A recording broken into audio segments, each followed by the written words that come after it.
Sana po ay maramdaman nyo ang lahat ng hinaing ng mga taong bayan. Lahat ng nandito, kahit po kami naiinitan, nahihirapan, hindi po kami susuko.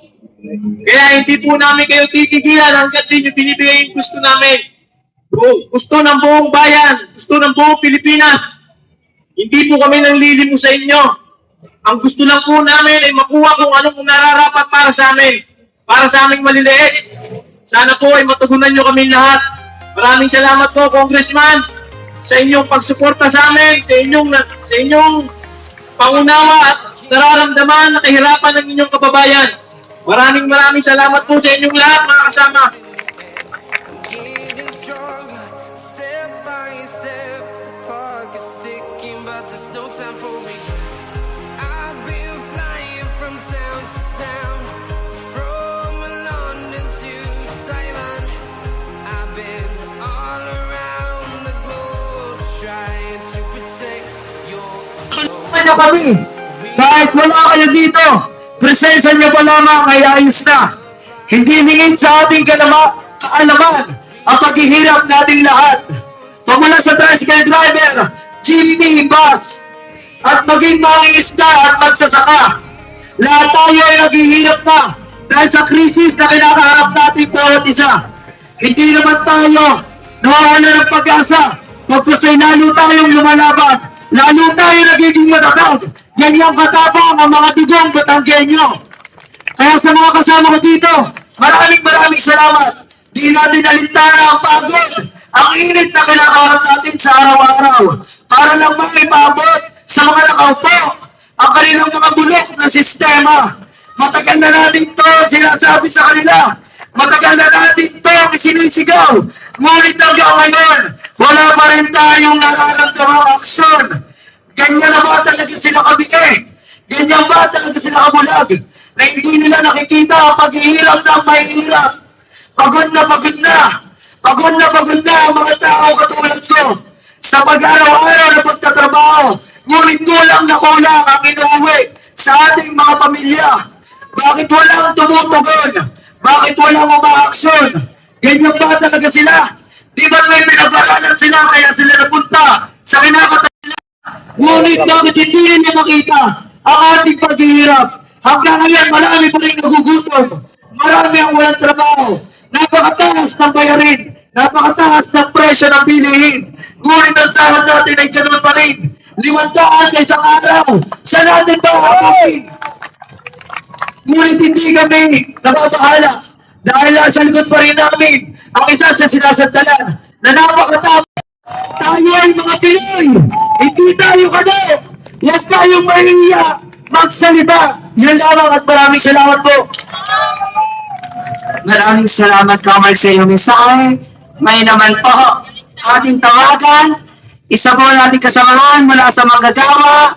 Palapakan po natin siya, si Carl John. Magandang hapon sa inyo, mga kababayan ko, Batanggenyo. At sa apat na sulok dito sa liwasang Bonifacio. Kababayan ko. At sa guys, lamang po sabihin sa inyo na gumising na kayo, mga mamamayang Pilipino. Kailangan natin umaksyon sapagkat napakarami ang naapektuhan sa krisis na ito. Mga pagtaas ng langis, pagtaas ng gasolina, at pagtaas ng mga bilihin. Hindi tayo aalis dito sa kamay na lahat hanggat hindi tayo napapakinggan ng mga nakaupo sa Kongreso. Kahit anong hirap pa ng aming ranasin, pakikibakang ito.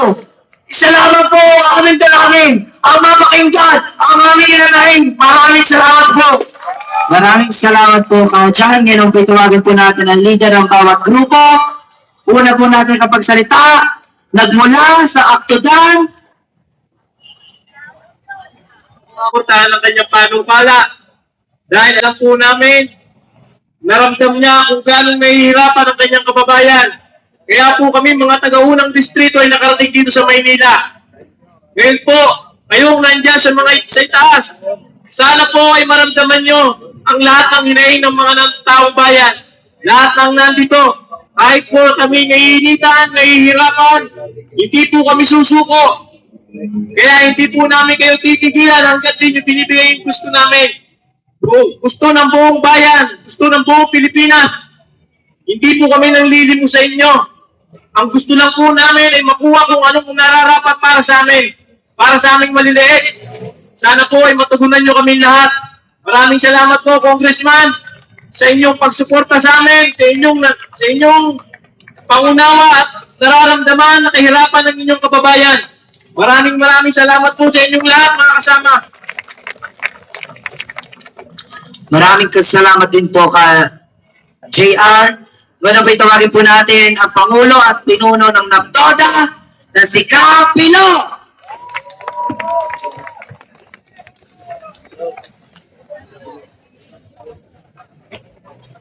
Hello mga kasama. Magandang hapon po. Saludo ko sa inyo. Talagang hindi kayo umayaw. Salamat po. At mga tiga Maynila, kaya po bumaba ang First District. Kasama ko po ang magta-tricycle, ang isda, pagsasaka at ang kabataan upang humingi at tinggi sa Kongreso ang aming mga panukala. Abay, ano bang gagawin nyo? Magtrabaho kayo! Gawin yung nararapat. May talaga bang kayo kaya na kaya namin kayo binuto upang kami ay yung paglingkuran ng nararapat. Ay nagtagal para kailan, ayaman. Aba, imawa naman kayo sa amin.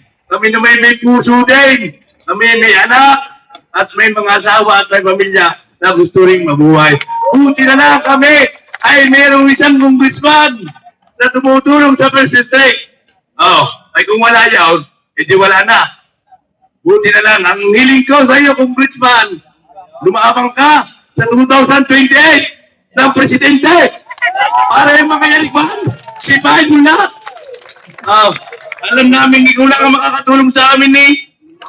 Oh, yung mga lahat ng mga pasaway sa Kongreso, kahit sa pinaturan, sa gobyerno, pagsisipahin mo na pagsisipahin. Hindi ba mapakinabangan eh? Oh. Maraming salamat po sa inyo, mga kasama. Maraming salamat din po, Kapilo. Ngayon po Kapag sa kanilang mga kanya-kanyang pamilya.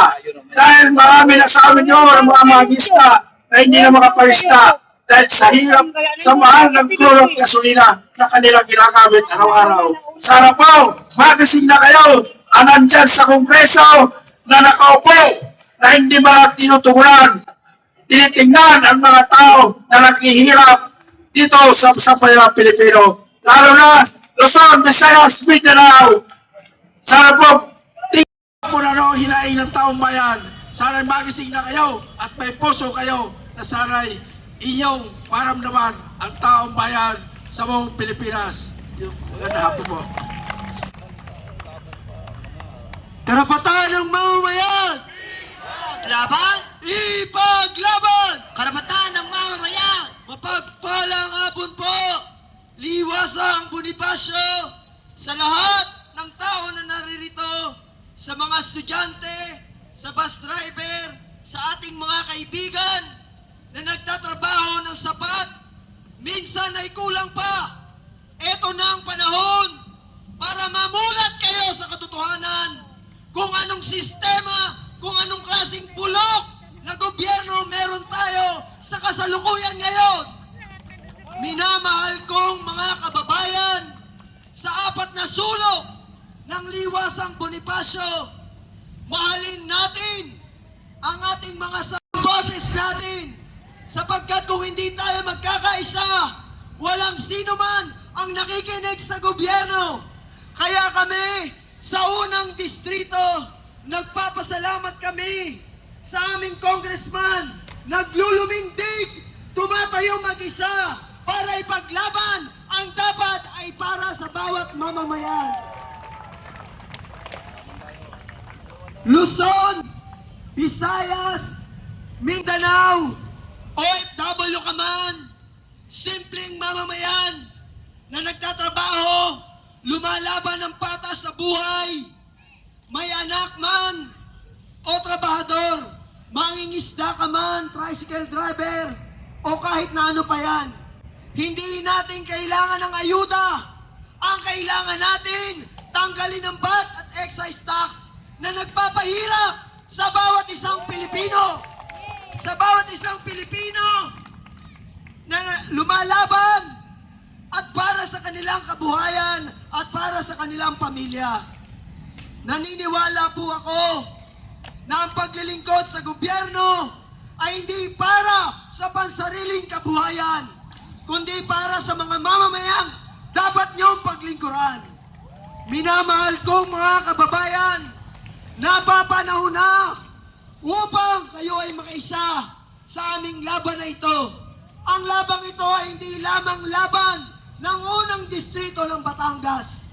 Ito ay laban ng bawat isang Pilipino na naniniwala na meron pang pagbabago sa gobyerno. Napapanahon na upang ipaalam nyo sa mga taong nakakarinig, sa mga taong naririto, sa mga taong nakakapanood, at sa lahat ng taong nakakarinig ng aking boses. Ito ay ipaalam ninyo sa bawat tao, napakahalaga ng makasaysayang panahong ito na nangyayari sa ating bansa. Ang crisis na ito ay dulot din ng gobyerno na inaakala natin na sila ay ating masasandalan. Subalit, sila mismo ang sumisira sa kinabukasan ng bawat isang Pilipino. Minamahal kong mga kababayan, ang tanging tagubilin ng inyong kaibigan, mahalin natin ang dapat ay atin. Makiisa kayo, ipaglaban natin ang ating karapatan. Mabuhay ang unang distrito! Mabuhay ang mga Pilipino! Mabuhay si Congressman Leandro Ligarda Leviste! Karapatan ng mamamayan! Ipaglaban! Ipaglaban! Karapatan ng mamamayan! Iba't mahirap sa bayan! Ibaba! Ibaba! Ibaba!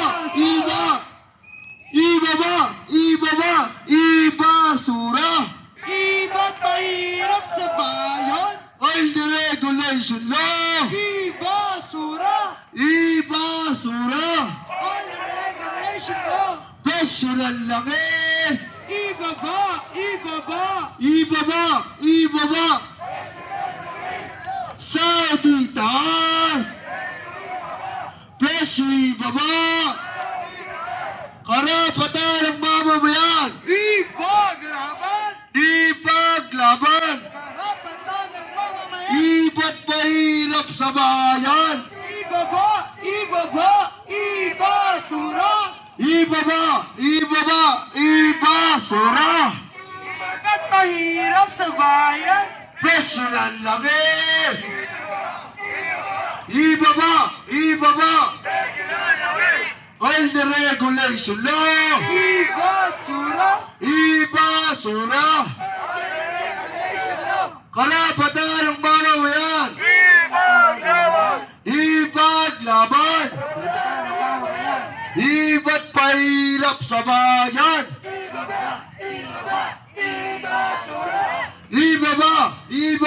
Ibasura! Iba't mahirap sa bayan! Karapatan ng mamamayan! Ipaglaban! Ipaglaban!